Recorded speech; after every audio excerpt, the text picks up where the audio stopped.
안녕하세요. 저는 평범한 30대 중반의 여성이에요. 사람들이 가지는 편견에는 여러 가지가 있겠지만 저는 정말로 어이없는 편견 때문에 힘든 일을 겪고 이제야 안정적인 생활을 보내게 됐어요. 사실 어떤 사람에게는 정말 용납할 수 없는 것이라도 또 다른 사람에게는 별거 아닐 수도 있는 것이 편견이라고 생각해요. 그리고 요즘 젊은 사람들에게 재혼 가정은 그렇게 큰 문제가 아니지만 나이가 많은 옛날 분들에게는 재혼 가정이라는 것만으로도 결혼을 꺼릴 일이 되는 거라는 걸 이때까지만 해도 전혀 몰랐거든요. 우리 어머니는 아버지와 재혼을 하셨어요.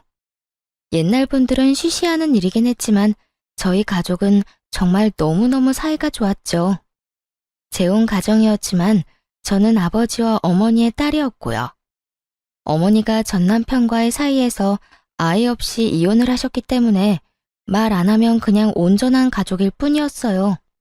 제가 성인이 되고 남자친구를 사귀기 시작했을 때 엄마가 저에게 당부하신 일이 있었어요. 예, 너 혹시 결혼할 사람 생기면 우리가 재혼 가정이라는 건 절대로 말하지 마. 말하고 싶으면 결혼하고 최소 5년은 넘은 뒤에 하고. 응? 재혼이래봐야 엄마랑 나 아빠 사이가 남인 건 아니잖아. 피가 섞인 부모 자식인데 엄마가 너무 예민하게 생각하는 거 아니야? 네 눈에는 그렇게 보이지. 근데 내 나이만 돼도 그걸 흉으로 보는 사람이 있어. 내가 그런 편견을 얼마나 많이 당했는지 아니? 지금이야 결혼도 이혼도 쉽다지만 그때는 이혼하고 재혼한다고 하면 마치 죄 지은 사람처럼 몰아갔거든. 그러니까 네 사돈 될 사람들이 어떤 분인지는 모르지만 네가 거기에 자리를 잡고 나면 이야기해. 이야기할 상황이 안 되면 그냥 영영 갖고 가도 되고. 솔직히 저는 이해가 가지 않았거든요. 옛날 사람들의 편견이라는 거 요즘에는 돌싱들도 TV 나와서 이혼 이야기 많이 하고 재혼 이야기 많이 하니까요. 그리고 막상 주변에도 이혼한 사람들이 꽤 있으니까요. 엄마 걱정을 전혀 이해를 못했죠. 하지만 엄마의 말처럼 생각하는 사람이 시댁에 있었던 거예요. 저는 평범한 회사원으로 일하다가 작은 가게를 하는 남편과 만났고 결혼식 날을 잡아놓은 뒤 임신이 확인된 케이스였어요. 그래서 남편의 가게 사정이 나빠졌을 때 결혼식을 미루기도 애매한 상황이 됐죠. 그때는 사업을 하던 시부도 갑자기 몸이 안 좋아 입원한 상태였고 사업 자체도 기울어져 가느라 시댁에도 돈이 많이 모자란 상황이었거든요. 곤란해하던 남편을 도와준 것은 바로 저희 엄마였어요. 김서방, 요즘 많이 힘들지? 아버지도 입원해 계시고 자네 가게 사정도 안 좋다고 들었어. 이걸로 일단 급한 불 좀 끄게. 친정엄마가 건넨 것은 카드였어요. 제 명의로 된 카드였지만 안에 들어있는 목돈은 어머니의 돈이었죠. 남편과 함께 안을 열어보니 8천만 원이라는 거금이 들어있었어요. 이거면 우리가 살 집을 희생하지 않고도 남편 가게와 시부 사업을 어느 정도 유지할 수 있는 돈이었죠. 그 통장을 받고 남편은 너무 고마워서 저희 어머니에게 연신 고개를 숙이며 감사 인사를 할 정도였어요. 그만큼 시부와 남편 상황이 좋지 않았거든요. 장모님, 이렇게 큰 돈을 너무 감사합니다. 나중에 어떻게든 이 돈 갚을게요. 감사합니다. 갚지 말라는 말은 안 할 거야. 사람 일이란 게 어떻게 될지 모르니까. 내 딸을 힘들게 하면 그때는 다시 다 돌려받을 테니까. 그리고 우리가 완전 남은 아니지 않은가? 자네 부친도 나와 친한 동네 오라비였으니까. 사실 친정엄마와 시부는 같은 동네에서 나고 자란 친한 오빠 동생 사이였어요. 거의 소꿉친구였죠. 서로 결혼하기 전까지 연락이 됐었는데 결혼 후에는 연락이 끊겨버려 연락도 못했다고 했어요. 그간 어떻게 살았는지 모르다가 상견례 때 서로 알아보게 됐거든요.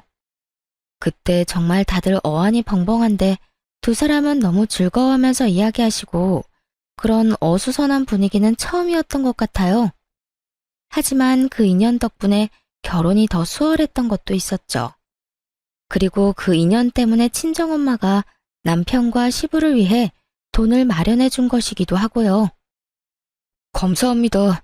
제가 와이프 고생 안 시키도록 노력할게요. 고맙네. 아, 그리고 한 가지만 더 괜찮을까? 지금 자네랑 자네 부친 상황도 좋지 않으니 예단 예물 같은 건 서로 할 처지가 못 될 거라 생각해. 자네도 지금 힘든 상황이고 우리도 어찌됐건 큰 돈을 지출한 상태니까 그건 그냥 안 하고 넘어가는 걸로 하는 게 좋지 않을까 해서. 그건 걱정 마십시오. 저희야 그렇게 해주시면 더 좋은걸요.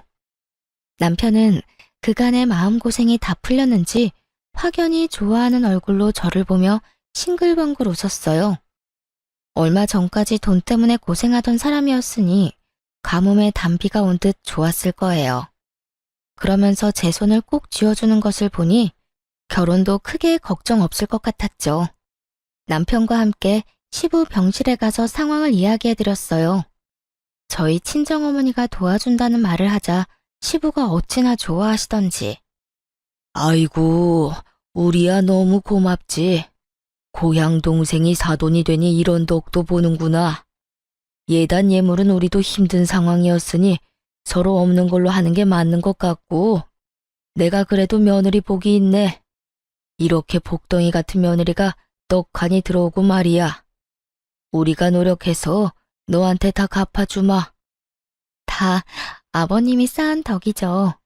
짠순이 저희 어머니가 돈 빌려줄 정도면 아버님과 얼마나 각별한 사이였는지 알 것 같아서 마음도 놓이고 힘들 때 도와드릴 수 있어서 다행이라고 생각해요. 저와 친정엄마를 좋게 봐주는 시부를 보면서 기분이 참 좋았어요. 이렇게 시댁과도 진정한 가족이 될 수 있을지도 모른다는 생각을 했거든요. 그런데 그때 시모가 말을 하더군요. 근데 여보, 예단 예물을 안 하는 건 좀 아니죠. 제가 사려고 생각해둔 것들이 얼마나 많은데요. 응? 살 게 뭐가 있어? 결혼식이 아들 결혼식이지 우리 결혼식이야? 그리고 예단 예물 같은 거 할 상황도 안 돼 우리가. 당신 뭔가 착각하나 본데 간 만큼 오고 온 만큼 가는 거야. 상대방이 분에 넘치게 이미 줬는데 무슨 헛소리를. 그럼 아들이 받아온 돈 중에 좀 떼주세요. 저도 체면치레는 해야 할 것 아니에요. 세상 사람들이 얼마나 욕하겠어요. 며느리가 시집 올 때 아무것도 안 해왔다고. 안 해오긴 뭘 안 해와. 당신 그 욕심 좀 버려. 애들 결혼식으로 세간살이 마련할 참이야? 애들 건 애들 거야. 제발 이상한 거 생각하지 말고 우더런 되는 마음으로 얌전히 좀 있어. 나랑 아들 망하면 집에서 살림만 하던 당신도 다 같이 망하는 거 알지? 지금 당신 하는 짓이 말이야. 물에 건진 인간 살려줬더니 보따리 내놓으라고 어깃장 부리는 거랑 똑같은 거야. 제발 염치 좀 챙겨. 아니면 철이 좀 더 들던가. 어떻게 시어머니 될 사람이 이렇게 생각이 모자라? 시모는 작게 한숨을 푹 내쉬더니 저와 남편에게 눈길도 안 주고 병실에서 나가버리더군요. 사실 남편과 시부가 시모에게는 얼마 받았는지 절대로 이야기하지 말라고 신신당부했었거든요. 그 돈 보면 어떻게든 가져갈 거라고 거의 확신하는 조로 말씀을 하니 저도 아무 말 못했죠. 그러니 시모는 저희 엄마가 빌려준 돈이 그렇게 큰 액수라고 생각을 안 한 것 같더라고요. 여보, 미안해. 엄마가 나쁜 의도로 그렇게 말씀하지는 않았을 거야. 나중에 상황이 다 정리되고 당신한테 얼추 돈도 갚아나갈 때쯤 되면 엄마한테 다 말할게. 남편은 미안해했지만 남편이 미안할 일은 아니었죠. 시모가 너무 생각이 없는 거였으니까요. 아들 사업이 망해가는 거 충분히 알면서도 자기 속 챙기는 모습을 보여주니 아들도 남편도 그걸 못 믿었게 생각하며 진실을 알려주지 않고 있었으니까요. 그때 시모가 어떤 사람인지를 정확하게 느꼈던 것 같아요. 욕심이 많구나. 그런 생각이 들었죠. 그리고 걱정이 됐어요. 결혼식 때 시모가 마냥 밝은 얼굴은 아니겠구나 하고요. 그리고 그 생각은 정확했어요. 결혼식장에서 시모의 얼굴을 봤는데 완전 썩은 표정이었거든요. 탐탁지 않아 하는 표정, 불쾌한 표정, 냉정한 표정이 한데 뒤엉킨 아주 오묘하게 상대방을 짜증나게 하는 얼굴이었죠. 저는 걱정이 앞섰어요. 시모가 왜 화가 났는지도 전혀 몰랐으니까요. 남편과 시부가 시모를 잘 달랬을 거라고 생각했는데 여전히 얼굴이 그 꼴이었으니 설마 아직까지 예단 예물 때문에 저러고 있다고는 생각조차 못했거든요. 드레스 입고 부케를 들고 있으니 마음대로 움직여 물어볼 수도 없고 정말 답답해 죽을 것 같더라고요. 그런데 패백을 하러 이동할 때 시모가 왜 그렇게 짜증나는 얼굴을 하고 있었는지 정확하게 알게 됐어요. 아니, 어떻게 이런 법이 다 있어? 예물을 안 해오면 어떡하자는 거야? 아무리 예의가 없고 경우가 없어도 그렇지 이런 식으로 자기들 마음대로 줄이고 없애고 이런 건 좀 너무하지 않아? 패백실 들어가려는데 들리던 시모 목소리였어요. 저는 당황했죠. 남편 친인척들과 함께 있었는데 시모가 그런 말을 꺼낸 거예요. 시부는 화장실에 간 터라 안에 없었거든요. 시모 말에 동조하는 사람들도 있었어요. 해주기로 했다가 안 해준 거라고? 무슨 그런 집이 다 있대. 아무리 그래도 조금이라도 해야 할 건 해야지. 겉만 번지르르 하고 그 집안 다 망한 거 아니야? 딸 결혼하는데 대놓고 그런 말을 어떻게 해? 돈 쓰기 싫은 거지. 며느리가 그렇다고 엄청 대단한 것도 아니고 뭐 내세울 것도 없는 애 시집 보내면서 그런 것도 없이 오는 거 너무 경우 없는 짓이잖아. 듣고 있으니 눈앞이 깜깜하더군요.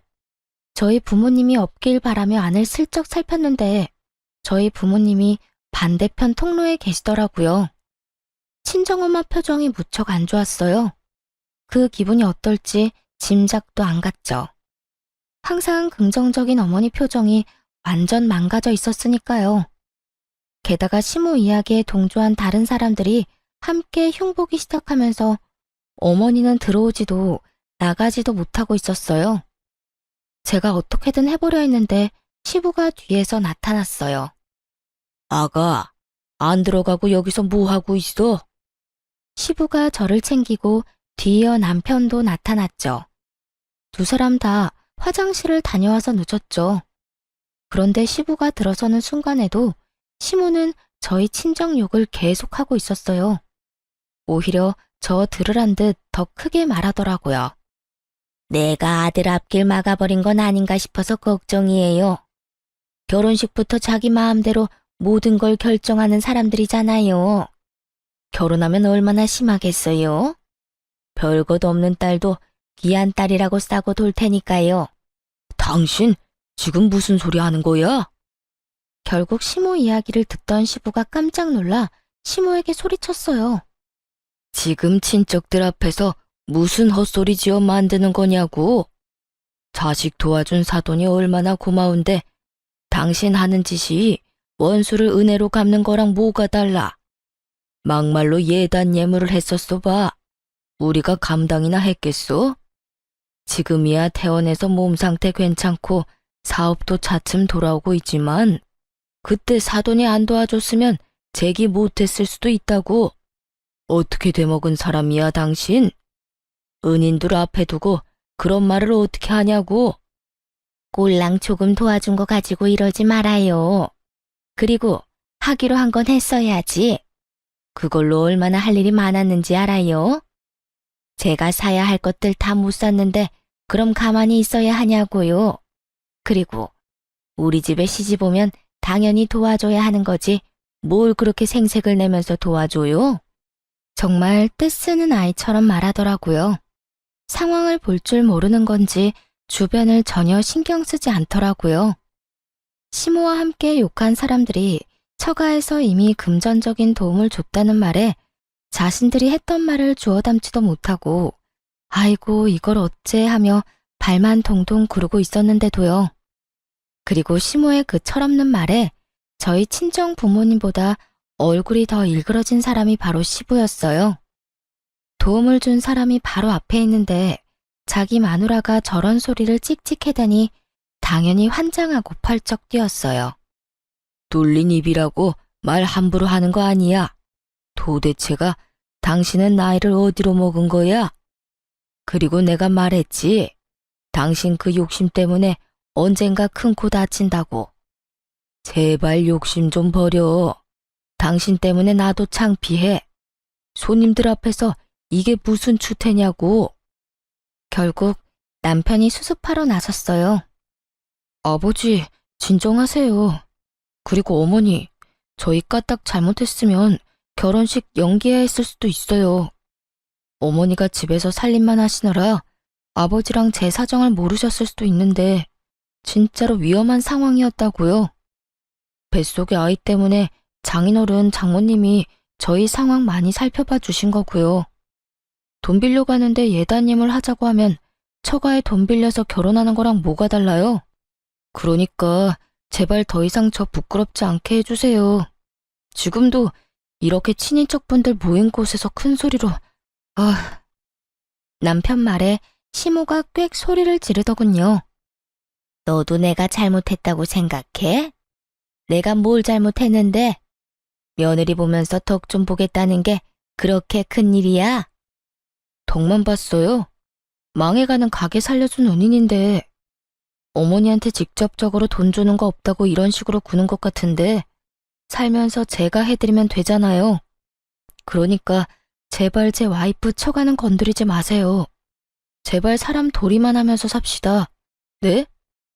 시모는 골이 잔뜩 난 채로 인상을 확 찌푸리고 있었고 시부와 남편은 저와 친정 부모님을 달래려 애썼어요. 두 사람이 잘 달래지 않았다면 분위기가 수습이 안 될 정도로 망가졌을 거예요. 남편은 저와 친정어머니에게 미안하다고 연신 고개 숙였죠. 그때 시모가 자기는 패백을 안 하겠다고 나가버리더군요. 그런데 아무도 안 잡았어요. 시부는 오히려 속이 편하다는 듯 자신의 여동생에게 대신해달라고 부탁했거든요. 그렇게 시모가 없는 패백이 진행됐죠. 시모는 아예 돌아가 버렸더라고요. 엉망이 된 결혼식이었지만 더 엉망이 되기 전에 수습이 돼서 차라리 다행이라는 생각이 들 정도였거든요. 혼주가 그런 표정으로 앉아있으면 사람들이 이 결혼이 어떤 결혼인지 다 알게 되잖아요. 시모가 없으니 분위기가 더 둥글둥글하고 좋았어요. 시부가 돌아다니며 제 칭찬도 하시고 고향 친구들과 어머니 이야기도 하면서 정말 열심히 마지막까지 수고해 주셨거든요. 시부에게는 감사한 마음이 너무 컸죠. 친정 부모님도 시모가 안 보이니 그제야 얼굴이 좀 돌아왔고요. 딸, 그 집 안 싸돈 보면 내가 너 시집 안 보내고 싶은데 그래도 오빠가 너 좋게 생각해주고 잘해주니까 그거 하나만 믿고 보내. 예, 혹시라도 네 시어머니가 너 괴롭히면 꼭 시아버지한테 가서 일러라. 알겠지? 어른이 어른 같아야 말이지. 저런 어른도 우더른이라고 다 참아주면 너만 생고생이야. 아니다 싶을 때는 확실하게 시아버지한테 말해. 도와준 것도 있고 이 엄마 얼굴 생각해서라도 너한테 잘해줄 양반이야. 나는 너희 시모 가까이 하고 싶은 마음 없으니까 혹시라도 만나게 될 일 만들지 말고. 알았지? 정말 싫었던 건지 신신당부를 하더라고요. 그리고 며칠 뒤에야 저희는 시부모님 소식을 들었어요. 엄청 크게 싸웠다고 하더라고요. 완전히 사이가 틀어질 정도로요. 하긴 싸우지 않는 게 이상한 일이었죠.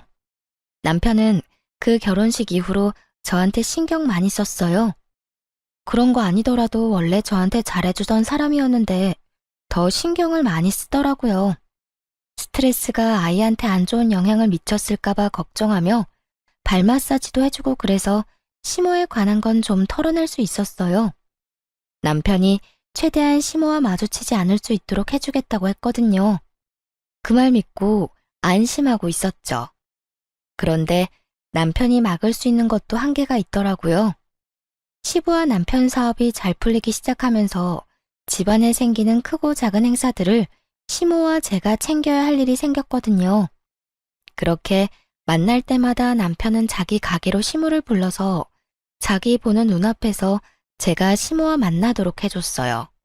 하지만 바쁜 시간대에 손님도 많으면 어쩔 수 없이 시모와 단둘이 만나야 할 일도 생겼거든요. 결혼식 이후로 오랜만에 본 시모는 생각보다 괜찮은 상태였어요. 대놓고 저를 싫어하는 기색을 내비추거나 냉랭한 느낌을 주지는 않았어요. 그래서 시부와 남편이 많이 달랬구나 싶었는데 그게 아니었더라고요. 예, 너 그 가방 예쁘네? 어디서 샀어? 제가 가지고 있던 가방을 보며 그렇게 말하더라고요. 신혼여행 다녀오면서 사온 거였거든요.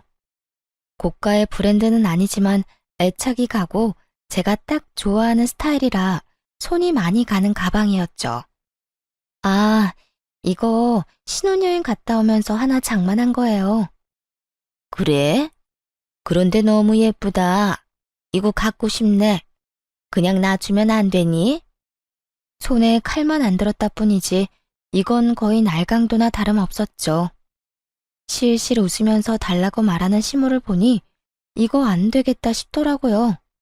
제가 웃으며 말했죠. 어머님, 제가 남편한테 말해둘게요. 그럴 거 뭐 있니? 그냥 걸친 거 주면 되는데. 너 설마 내가 결혼식 때 그랬다고 나한테 아직까지 악감정 가진 건 아니지? 설마 그럴 리가 있겠어요. 그렇지만 이건...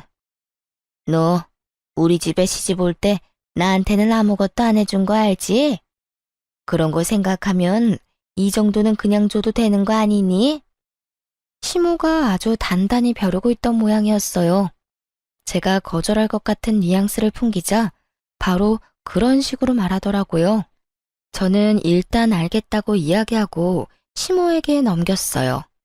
비싼 것도 아니고 세상에 하나뿐인 것도 아니고 이걸로 시모 마음이 풀리면 그걸로도 괜찮겠지 하는 마음에 한번 준 것이었는데 그 뒤로 계속 그런 요구를 하더라고요.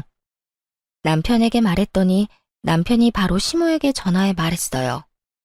엄마, 아무리 그래도 신혼여행에서 제가 와이프한테 사준 가방을 가져가시면 어떡해요. 그리고 어머니 가방 많이 갖고 계신 거 제가 잘 알거든요. 그러니까 저희 와이프 거 탐내지 마세요. 네 마누라가 그렇게 이야기했어? 내가 지껏 뺏은 거라고? 아니요. 어머니가 너무 원해서 드렸다고 하던데요. 근데 남이 선물한 것까지 원하는 건 좀 아니죠. 어머니 돈으로 사세요.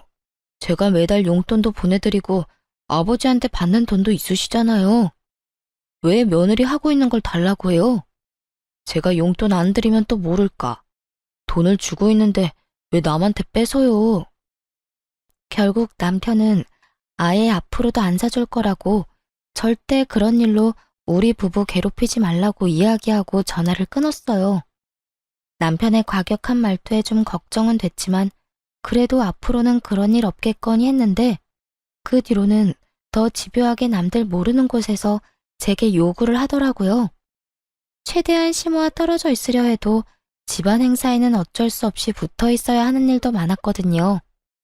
그럴 때마다 계속 요구하더니 이번엔 제가 결혼할 때 친정아버지가 사준 가방을 달라고 하더라고요. 그거 예쁘네. 저번에 거 돌려줄 테니까 그거 나한테 줘. 그때 준 건 너무 어려 보였는데 이건 나한테도 딱 맞겠다 얘. 제가 가지고 있는 하나밖에 없는 명품이고 무엇보다 친정아버지의 선물이었으니 저도 줄 생각은 없었어요. 그런데 시모가 자신이 들고 있던 가방을 업고는 안에 든 물건을 우르르 쏟아 테이블 위에 올리더니 저를 쳐다보며 태연하게 이야기하더라고요. 뭐해? 너도 가방 비우고 어서 줘. 그 모습에 화가 난 제가 시모에게 말했죠. 어머님, 이건 저희 친정아버지가 선물로 주신 거예요. 누가 팔라고 해도 줄 생각 없고 어머님이 달라고 해도 드릴 생각 없어요. 다른 건 모르겠는데 이건 의미가 다르잖아요. 어머님이 이해 좀 해주세요. 그래서? 그럼 그거랑 똑같은 거 나한테 선물하면 되겠네. 안 그러니? 어머님, 현실적으로 불가능하단 거 잘 아시잖아요. 저 출산하고 아직 육아휴직 중이라 돈도 없어요. 그럼 남편한테 말해서 물어볼게요. 됐어. 기가 막혀서. 이 집에 들어올 때 딸랑 몸만 온 주제에 무슨 말만 하면 남편한테 물어볼게요? 물어보는 게 아니라 고자질이겠지. 아들을 어떻게 구워 삶았으면 아들이 엄마 힘든 건 아는 척도 안 하고. 너도 그러는 거 아니야. 네가 나를 얼마나 무시했으면 그런 짓을 하겠어? 시어머니 하는 말에 내내 해도 모자란데 무슨 말만 하면 그건 안 돼, 저건 안 돼. 흐이구, 내가 등신이지, 응? 시모가 그렇게 말하더니 기분 나쁘다는 듯 다시 가방을 정리하더니 저를 두고 다른 친척들이 있는 곳으로 가버리더군요. 그리고 거기서 친척들과 저한테 다 들리도록 이야기를 했어요. 며느리가 자기 무시한다. 아무것도 해온 것도 없는 주제에 시모 말에 꼬박꼬박 말대꾸만 한다고 사람들에게 다 퍼뜨리고 있더군요. 남편에게 말해봤지만 상황이 좋아지지 않았고 남은 건 시부밖에 없다고 생각했어요. 그래서 저는 시부에게 연락을 했어요. 그래, 그렇지 않아도 내가 먼저 전화하려고 했는데 너 잠깐 나오거라. 시부를 만나러 간 곳은 시부 회사 근처였어요. 나가니 시부가 제게 종이봉투를 하나 건네더라고요. 그리고 그 안에는 고가의 가방이 있었죠. 너 얼마 전에 네 시어머니한테 가방 뺏긴 거 아들한테 들었다. 내가 그거 보니 미안해져서 말이지. 그간 사돈에게 도움받은 것도 있고 내가 네 어머니에게 직접 선물을 하려니 그러지 말고 며느리한테나 잘하라고 해서 이렇게 가방 하나 사들고 왔어. 내가 너한테는 얼마나 고마운지 모른다. 앞으로도 우리 아들이랑 손주랑 그렇게 잘 지내거라. 다른 건 바라지도 않아. 솔직히 네가 우리 집에 들어오고 좋은 일만 있잖아. 말만 들어도 힘이 되고 기분이 너무 좋더라고요. 대신 이거 네 시어머니한테는 내가 사줬다고는 하지 말고 그 옆편네 그거 알면 또 난리 날 거다. 그 말을 듣는 순간 그런 생각이 들더군요. 이걸 보면 시모가 얼마나 갖고 싶어 할까 하는 마음이요. 그래서 숨겨두고 몰래 쓸 생각이었는데 시모가 저번에 친척들 앞에서 제 욕한 게 생각나서 괘씸하더라고요. 그래서 이번에 시댁에 갈 때 그 가방을 메고 갔어요. 시부가 먼저 알아채더니 저한테 눈짓으로 잘하고 다닌다며 고개를 끄덕이더군요. 그리고 아니나 다를까 이번에도 시모의 눈이 돌아가더라고요. 얘, 이런 건 또 어디서 났어? 저번보다 훨씬 예쁘다. 이거 나한테 줘, 응? 그러면 앞으로 친척들한테 네 이야기 안 할 거야. 그걸 말이라고 하는 건지. 시모가 며느리 흉보면 사람들이 그 집안을 뭘로 알겠어요? 그것도 결혼한 지 1년도 안 된 며느리를. 게다가 가방 하나에 그런 말 안 하겠다는 것도 다 그냥 해보는 말일 거예요. 지금 하는 행동을 보면 답이 나오게 돼 있죠. 저는 난색을 표하며 시모에게 조심스럽게 말했죠. 어머님, 죄송해요. 이 가방은 중요한 사람에게 선물 받은 거라 어머님한테 드릴 수가 없네요. 나중에 남편한테 말해서 이야기해 볼게요. 그랬더니 시모 눈이 쫙 치켜 올라가더니 또 나한테 퍼붓는 거예요. 중요한 사람? 너한테 중요한 사람이 시부모 말고 누가 있니? 너 설마 남자이니? 그거 남자한테 받은 거 맞지? 알아서 열심히 자기 무덤 파는 시모를 보며 저는 속으로 웃었어요. 욕심이 끝도 없는 양반이었죠. 그 가방이 뭐라고 멀쩡한 며느리를 외도나 하는 여자로 만드는지. 뭐 눈에는 뭐만 보인다더니 저는 한마디 덧붙였어요. 그런 거 아니에요, 어머님. 말하기는 힘들지만 진짜 중요한 분한테 받은 거라 이거는 진짜로 드리기 힘들어요. 너 맞네, 바람핀 거. 지금 당장 안 주면 너 그러는 거 가족들한테 다 알릴 거야. 그러니까 빨리 내놓고 그 남자랑도 헤어져. 제가 뭐라 말하기도 전에 시모는 가방을 휙 낚아채더니 그 안에 있던 제 물건을 바닥으로 탈탈 털어냈어요. 그리고는 자기 어깨에 걸어보며 즐겁게 놀더군요.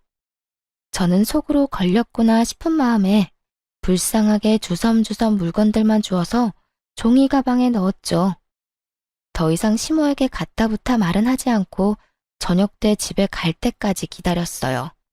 저는 일부러 작은 종이 가방만 하나 챙겨들었죠. 배웅하러 온 시부가 제 짐을 보고 의아해하며 묻더군요. 아가, 너 가방 놔두고 왔어. 내가 가져오마. 여보, 그거 아니야. 이제 내 거니까 거기 놔둬요. 시부가 시모 이야기에 당황한 얼굴이 돼서 시모에게 되물었죠. 이게 왜 당신 거야? 걔가 나한테 줬다고요. 자기 불리해지는 거 싫으니까 바람 피우는 거 나한테 들켜서 내가 눈 감아주는 조건으로 그거 받은 거란 말이에요. 혼자 소설 쓰던 시모를 보며 시부가 황당한 얼굴로 되물었죠. 바람을 피워? 네, 그 가방 바람 피운 사람한테 받은 거라고요. 뭐라는 줄 아세요? 중요한 분한테 받은 거랍니다. 그게 외도남인지 뭐겠어요? 시부가 골 때린다는 표정으로 이마를 부여잡고 시모에게 물었죠. 그 중요한 분이 외도남이라고? 누가 그래? 딱 보면 척이죠. 이 비싼 가방을 그럼 누가 사줘요? 의기양양하게 말하는 시모는 그 이야기는 꺼내지 않기로 한 약속도 다 깨고 시부에게 구구절절 자기가 쓴 소설 이야기를 말하고 있더라고요. 그게 얼마나 웃긴지 그런 시모에게 시부가 꽥 소리를 질렀어요. 나다. 내가 사줬어 이 옆에 내야. 시아버지가 사준 걸 시어머니가 홀라당 가져가? 도대체 당신은 생각이 있는 사람이야 없는 사람이야? 당신이 이걸 왜 사줘요? 내가 며느리 집안에 받은 게 얼만데 그럼 이런 거라도 해줘야 할 거 아니야? 당신은 양심이 없는 거야 아니면 욕심이 눈을 가린 거야? 어떻게 남한테 선물 받았다는 걸 그것도 그런 난잡한 상상해가며 며느리 모함하고 요새 친척들 사이에서 며느리 험담하는 것도 그래. 내 귀에 안 들어올 줄 알았어? 내가 그거 뒷수습하느라고 얼마나 힘든지 아냐고. 있는 사실만 말해, 있는 사실만. 당신 혼자 소설 쓰고 자빠져 있지 말고. 시부가 그렇게 말하며 가방을 탈탈 털어 시모 물건을 바닥에 냅다 던져버리고 제게 가방을 돌려줬어요. 그걸 보고 있던 시모가 저를 째려보는데 어쩌겠어요. 저는 줬는데 시부가 다시 돌려줬으니 다시 제 것이 된 것뿐이죠. 그리고 그 뒤로 시모는 제 것을 탐낸 적이 없었어요. 시부에게 한바탕 혼쭐이 난 모양이었어요. 이제야 시모가 제정신 차렸구나 싶었는데 그게 아니었어요. 그때 앙금이 남아있었는지 그 뒤로 저를 괴롭히는 일이 많아졌거든요. 특히 아무 쓸데도 없는 일을 계속 시키려고 했어요. 남편이 거의 막아줬지만 남편도 못 막는 일이면 무조건 트집 잡아 사람을 혼내고는 했어요. 게다가 하루 만에 다 할 수 없는 일을 시켜놓고 제대로 못하면 친정 부모님 욕을 엄청 했거든요. 그러다 정말 제대로 시모와 붙은 적이 있었는데 그게 바로 김장 때였어요. 보통은 친정이나 시댁에 가서 김장을 하는데 시모는 시댁에 오지 말고 저희 신혼집에서 김장을 해서 시댁 먹을 것까지 해서 가져오라고 하더라고요. 너무 양도 많고 힘드니 친정엄마한테 연락했죠.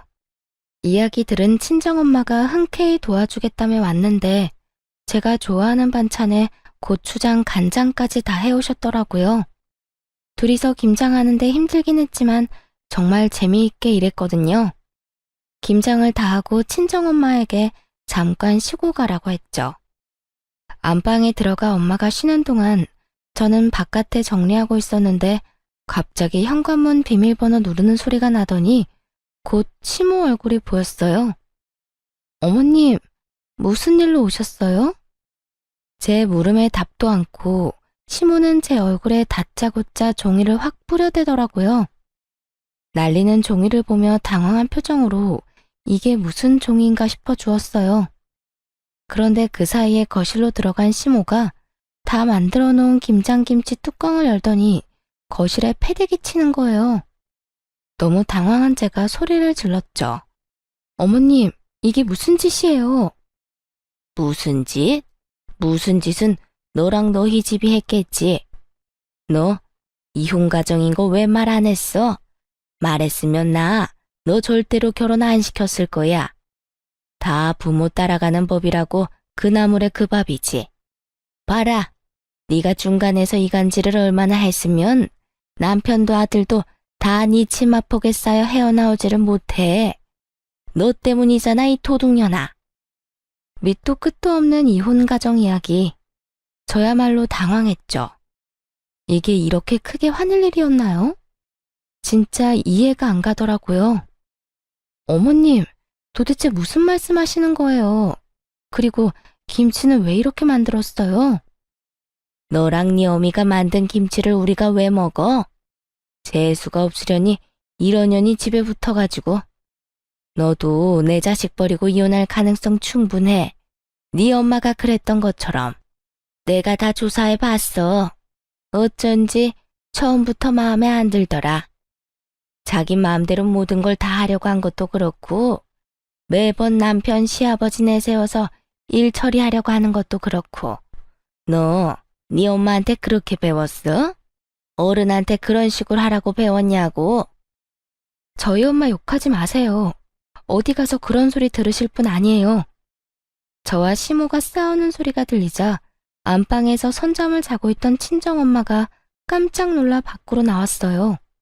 그런 친정엄마에게 시모가 소리쳤어요. 그래, 너 잘 만났다. 남자 버리고 다른 남자 만나서 사니까 기분 좋아? 그래서 네 딸년한테도 이런 식으로 하라고 가르쳤어? 남자가 다 네 말대로 할 줄 알지? 내 남편 어떻게 구워 삶았는지 모르겠지만 너희들 다 오늘부로 끝났어. 재혼 가정? 그딴 인간들 내 아들하고 엮이는 거 내 눈에 흙이 들어가도 못 봐. 지금 당장 헤어지도록 만들 거라고.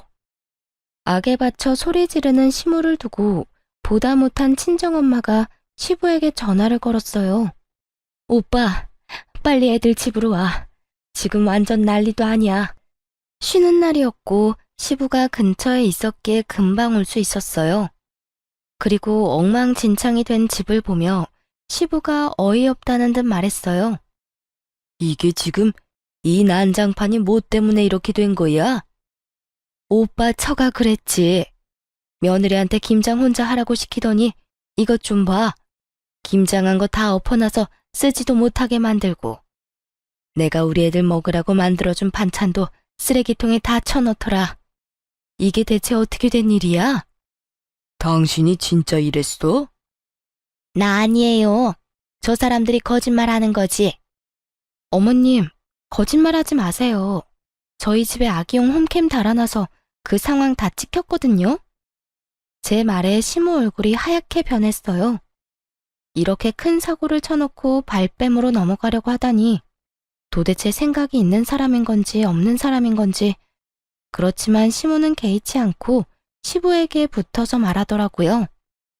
내가 한 거긴 한데 이 사람들 믿을 만한 사람도 아니야. 세상에 당신 고향 친구라는 저 여자도 재혼 가정이더라고. 그것도 우리한테 속이고 결혼까지 했잖아요. 내가 여태껏 사돈 얼굴 봐서 도와주고 참아준 건데 이게 도대체 무슨 꼴이냐고. 우리가 왜 저 여자한테 뒷조사까지 당해야 해? 내가 이혼하고 재혼한 게 그렇게 나쁜 일이야? 그게 뭐가 그렇게 잘못했다고 여기서 이 난리야. 그리고 그런 것 때문에 화내는 것도 아니잖아. 결혼할 때 그 예단 예물 안 해온 걸로 그렇게 괴롭히더니 애가 가지고 있는 물건을 뺏으려고 하질 않나. 그러더니 이번에는 하다 내 결혼 생활로 애를 괴롭혀?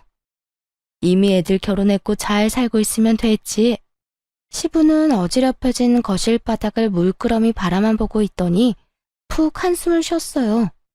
그리고 여전히 의기양양하게 서 있는 시모에게 말했죠. 당신 오늘 가서 짐 싸. 무슨 짐을 싸요?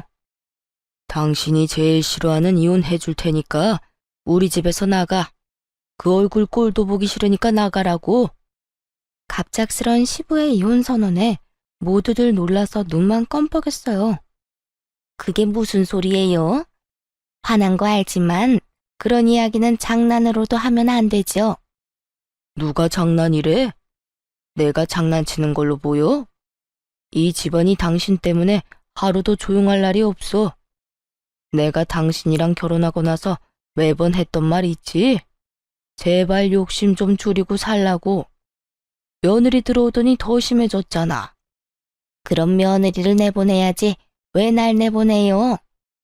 그럼 자식 새끼 늙어 죽을 때까지 호래비로 만들 셈이야? 아니면 우리 집 배 끊기게 만들려고? 나가려면 당신이나 나가. 싫어요. 못해요. 안 나갈 거라고요. 어떻게 몇십 년을 같이 살았는데 이런 식으로 이혼을 하자고 해요? 이혼 못해? 그럼 며느리랑 아들 일에 앞으로 입도 뻥긋 하지 마. 그거 지킬 수 있으면 이혼은 안 할 거야. 그건 말도 안 되죠. 제가 시어머니인데 우도른인데 애들한테 말도 못하면 그게 무슨 어른이에요? 그래? 그런데 어쩌나 우리 애가 결혼할 때 사돈한테 빌린 돈이 있어. 그걸 지금 당장 갚으라고 하면 못 갚거든. 당신이 갚을 생각 있어? 그럼 애들 이혼시킬 수 있는데. 제가 갚을게요. 끼케야 몇백이겠지. 꼴랑 입원비 빌려주고 여태 생색내는 것도 웃겼으니까. 몇백? 이 여자야. 자그마치 8천만 원을 빌렸어. 8천만 원. 당신 갚을 수 있어? 어? 8천만 원이요? 그제야 우리가 빌려준 돈이 얼마인지 알게 된 시모가 아무 말도 못하고 눈치만 살살 보더군요. 그러더니 도리어 인상을 쓰고 꽥 소리를 질렀어요. 그럼 미리 말해줬어야죠. 내가 여태 몰랐으니까 그랬지. 그만큼 큰 돈 빌려줬으면 내가 이런 식으로 했겠어요? 그 큰 돈 액수 말해줬으면 당신이 또 쓸데없는데 돈 쓴다고 돈 내놓으라고 떼썼겠지. 예단 예물에 쓰겠다고. 내가 당신을 몰라? 나만큼 당신 잘하는 사람 없어. 그리고 당신 생각도 진짜 나쁜 거야. 돈 많이 빌려주면 아무 소리 안 하고 돈 적게 빌려주면 큰 소리 뻥뻥 칠 거야? 도대체 어디서 배워먹은 거야 그런 논리는? 적은 돈이든 큰 돈이든 빌려준 사람은 다 고마운 사람이야. 도와준 사람한테 이런 식으로 은혜를 원수로 갚는 건 대체 어디서 배워먹었어? 당신 어머니가 그렇게 가르쳤어? 시모가 저에게 했던 말 그대로 시부가 시모에게 돌려줬어요. 당신 어머니가 그렇게 가르쳤냐는 그 말이요. 그 말 듣는 순간 시모 얼굴이 확 굳는 걸 봤어요. 그렇지만 결국 시부 말에 아무런 대꾸도 못했던 시모는 시부와 결국 이혼 절차를 밟게 됐어요. 시댁 가족들은 드디어 터질 게 터졌구나 하는 반응이었어요. 사실 시모의 철없는 행동으로 그간 시댁 식구들이 뒷수습한 적이 많았다고 하더라고요. 생각 없이 말 내뱉는 거랑 사실관계 알아보지도 않고 소설 지어내서 말하는 거. 그리고 남의 것 욕심내는 것까지. 그래도 가족이라고 여태 끼고 살았던 것 같은데 결국은 이렇게 갈라서게 된 거죠. 그런데 시부와 시모의 이혼은 이상한 곳으로 불똥을 튀게 만들었죠. 하루는 신우가 눈물을 흘리며 남편을 찾아왔더라고요. 오빠, 그 사람이 나랑 파혼하자고 했어. 어떻게 하면 좋아? 신우는 남편보다 5살 어린데 시부와 시모가 이혼하기 전에 한번 보러 왔었거든요. 그때 날 받아놓고 결혼식 기다리고 있었는데 중간에 시부와 시모가 헤어졌잖아요. 그것 때문에 상대방 부모 쪽에서 말이 많았었던 것 같더라고요. 이혼 가정은 싫대, 그 사람 집에서. 결혼하기 전에 무슨 이혼을 하냐고. 얼마나 콩가루 집안이면 딸 결혼 앞두고 이런 짓 저지르냐고. 그 사람 부모님이 엄청 난리였어. 이게 내 잘못이야? 왜 내가 이런 불행을 겪어야 하는데. 내가 겪으니까 언니가 얼마나 힘들었을지 이제야 이해가 가. 시모가 저를 반대했던 입장 그대로 그쪽 집안에서 신우를 반대했으니 신우가 제 심정을 이해하고도 넘쳤던 거죠. 그런 신우를 달래줬어요. 아가씨, 누구 탓도 아니에요. 아가씨 탓은 더더욱 아니고요. 남자친구는 뭐래요? 부모님 말씀 따른다고 해요? 걔는 무조건 부모님 말씀 들어야 한다는 의견이라 보수적인 건지 마마보인 건지 진짜 못 참겠어요. 엄마는 도대체 왜 그런 짓을 했어요? 제가 결혼할 때까지만이라도 얌전히 있어주면 됐었잖아요. 아무래도 안 되겠어. 엄마한테 따져야겠어. 결국 신우가 그 자리에서 시모에게 전화를 걸었어요. 엄마, 지금 내가 무슨 꼴 당했는지 알기나 해? 지금 하하호호 즐겁게 있을 때가 아니라고. 나 파혼당했어. 엄마 때문에. 아니, 엄마는 왜 이상한 짓을 해가지고 아빠한테 이혼까지 당한 거야? 엄마가 제대로 행동했으면 아빠한테 이혼당할 일도 없었잖아. 대체 왜 그런 짓을 해서 내 인생을 망쳐? 그리고 나까지 이혼 가정이라는 이유로 파혼당할 일도 없었고. 엄마가 내 인생 조져놓은 거야. 아냐고. 예, 그게 무슨 소리야? 네가 왜 파혼을 당해? 엄마 아빠 이혼했다고 파혼당했다고. 엄마가 다 책임져. 책임지라고. 내 인생 어쩔 거야? 신우는 시모 탓을 하며 시모에게 악담을 퍼부었어요. 아니, 이혼한 게 네 탓도 아닌데 왜 결혼식에 그딴 이상한 이야기를 들먹여? 그 사람들 제정신이니? 시모 말에 마시던 차를 내뿜을 뻔했어요. 자기도 그 이상한 논리로 저희 부부를 갈라놓으려 한 사람 중에 하나였으면서 저런 말을 할 수 있다니. 하긴 그때는 본인도 이혼녀가 될 수 있을 거라고 생각조차 못 해봤을 테니까요. 엄마, 앞으로 나한테 연락하지 마. 엄마가 내 인생 망쳐놓은 거나 절대로 못 잊어. 엄마랑 인연 끊고 엄마 없는 사람으로 살 거야. 예, 너는 나한테 그러면 안 되는 거야. 내가 너희를 어떻게 키웠는데? 그러지 말고 이 엄마가 어떻게든 되돌려보마. 그러니까 이런 식으로 감정적으로 굴지 말고. 여보세요? 여보세요? 다 늦었어. 시모 말이 끝나기도 전에 신우가 전화를 끊어버렸어요. 그 뒤로도 시모가 계속 신우에게 연락을 했지만 신우가 연락을 받지 않았다고 하더군요. 시모는 그제서야 자신이 이혼한 게 실감이 난 건지 딸의 말에 충격이라도 받았는지 시부와 남편에게 전화해서는 매일같이 울며 매달렸대요. 그렇지만 이미 가족들은 시모 행동에 이미 모두 질린 상태였고 더 이상 뒤치다거리도 하고 싶지 않아 했죠. 그렇게 철없고 욕심 많은 시모는 가족들에게 모두 버림받고 나가 떨어져 버렸어요. 나이가 들면 가족이 제일 좋다는 말이 있죠. 남편은 시모에게 용돈은 꼬박꼬박 보내요. 그렇지만 만나지는 않아요. 그것도 애들 데리고는 절대요. 시모가 저와 친정어머니에게 한 짓을 보고 애한테 나쁜 생각이라도 심을까봐 걱정된다고 말할 정도거든요. 남편은 그때 시모가 저희 거실에 김치 다 뿌려놓은 홈캠 영상을 보고 완전 분노했었거든요. 남편이 가서 시모에게 따진다는 거 시부가 이미 다 해결했다고 말리느라 그날 정말 고생했어요. 시모도 그런 식으로 아나무인으로 굴지 않았다면 적어도 남편과 척지고 살지는 않았을 텐데요. 자기가 뿌린 씨를 알아서 거둔 거죠.